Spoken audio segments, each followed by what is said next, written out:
Perampok ini menyerang pabrik percetakan uang. Dan dengan cepat mencetak uang 10 miliar dolar. Setelah berhasil melarikan diri, setiap orang menghasilkan lebih dari 1 miliar. Sejak itu, mereka memiliki kehidupan yang kaya. Hanya 2 tahun kemudian, hal yang tak terduga terjadi. Rio dan Tokyo pergi ke Karibia untuk hidup bersama dengan damai. Pulau ini sangat membosankan, sehingga Tokyo sudah lelah.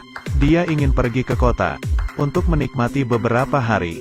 Rio segera memberikannya telepon satelit yang dibeli dalam warna hitam. Mereka berjanji untuk menelepon setiap 3 hari. Ketika tiba di kota, segera Tokyo akan mendapatkan kesenangan. Bahkan, lupa untuk menelepon Rio. Rio khawatir dia kurang beruntung, sehingga menghubunginya. Tiba-tiba, penjual telepon telah bekerja sama dengan polisi. Ketika telepon terhubung, polisi segera menunjukkan lokasinya. Saat keduanya mengobrol dengan gembira, Rio melihat ke kejauhan, dan melihat beberapa kapal patroli militer. Rio berteriak, menyuruh Tokyo melarikan diri. Dia dengan cepat ditangkap di kota. Tokyo bergegas mengikat ponselnya ke seekor anjing. Berkat itu, dia berhasil melarikan diri.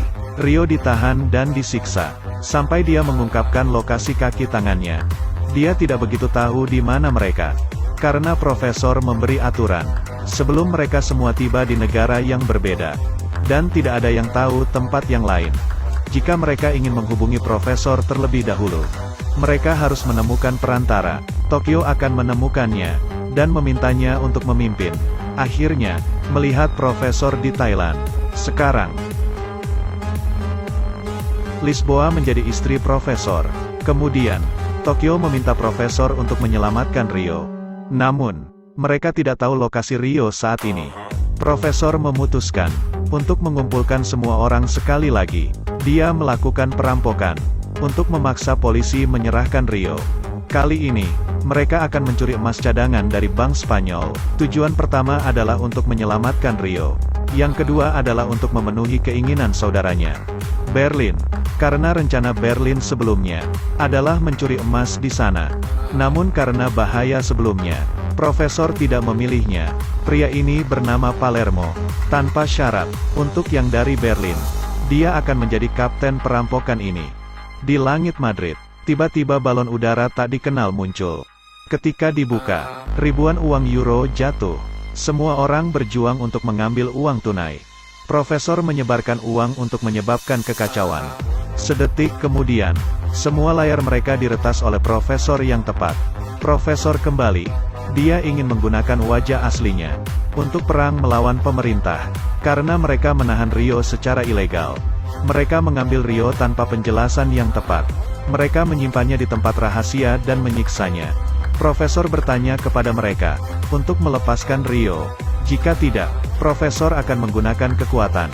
Segera, gelombang opini publik muncul. Orang-orang mendukung pencuri. Pusat Intelijen Nasional panik, dan segera mengirim semua pasukan untuk melindungi bank-bank besar. Namun, para penyerang segera menyamar sebagai militer, untuk menyusup ke bank sebelum tentara kerajaan tiba. Tetapi, penjaga keamanan tidak mengizinkan mereka masuk. Dia ingin memesan di bawah atasannya. Profesor segera menyusup ke transmisi, menggunakan suara palsu untuk memerintahkan, sehingga berhasil memasuki bank. Selama keributan, mereka menempatkan bom di sekitar dinding. Setelah membebaskan setengah sandera, Palermo mengaktifkan bom.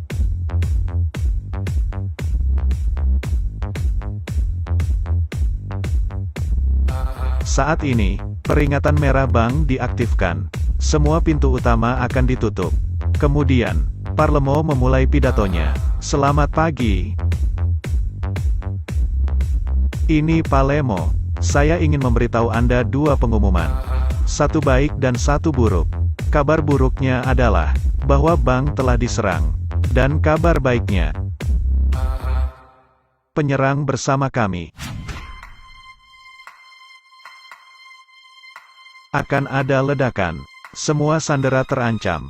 Sandera yang paling penting adalah manajer bank. Tetapi, dia memiliki hingga 5 pengawal.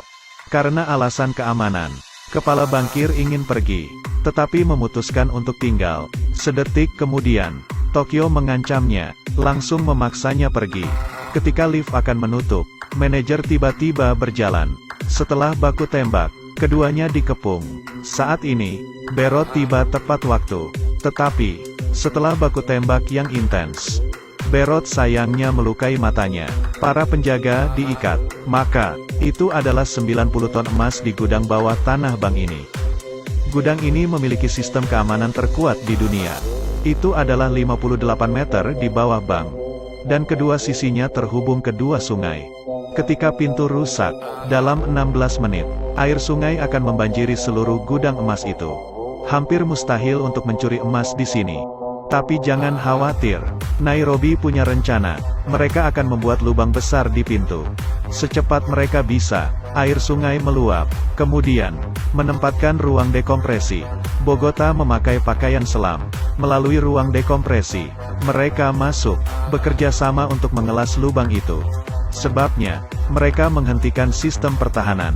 Jika pintu tidak terbuka, dengan cepat mengelas, air bertekanan besar akan menenggelamkan semua orang. Bogota mengkhususkan diri dalam pengelasan bawah air. Untungnya, pada detik terakhir sudah mengelas lubang. Sedetik kemudian, sistem peringatan berhenti. Nairobi melalui ruang dekompresi memasuki gudang. Melihat 90 ton emas. Menyilaukan mata. Jika Anda memilikinya, untuk apa Anda akan menggunakannya? Pertama, beli rumah atau mobil dengan batangan emas. Bisa juga dirubah menjadi beberapa perhiasan emas. Semua HP polisi disita. Untuk mencegah profesor mendengarkan. Makanya, profesor tidak mengetahui tindakan polis. Sehingga, profesor menelpon untuk berunding. Untuk menghindari deteksi, terlebih dahulu dia memanggil kaki tangannya. Kaki tangannya akan menggunakan ponsel lain. Untuk memanggil letnan. Kemudian, mereka akan menyatukan mereka, dan membuangnya ke tempat sampah. Dia membawa tas operator, dan mengendarai sepedanya keliling kota. Tapi, letnan itu bukan seorang sederhana. Sistem bank akan ditutup dalam 1 jam. Polisi akan melancarkan serangan. Dia tidak peduli dengan keselamatan para sandera. Dia tahu profesor tidak akan membunuh mereka. Profesor tidak punya pilihan. Dia ingin lebih banyak waktu. Mereka membuka kotak di belakang toko emas. Mereka akan memiliki apa yang membuat polisi takut. Tetapi, hanya manajer bank yang dapat membuka pintu ini. Dalam menghadapi ancaman itu, masih menolak untuk membuka. Denver sangat tidak sabar. Membuat manajer bank pingsan di tempat. Dalam waktu kurang dari 10 menit, polisi akan menyerang bank. Dan semua orang akan mati. Manajer bank tidak akan membantu mereka. Bogota mengambil bom dan pergi ke gudang. Ingin menggunakannya untuk membuka pintu. Tempatkan bom. Kemudian bersembunyi di belakang itu. Tekanan air tidak sakit. Manajer tidak akan membiarkan.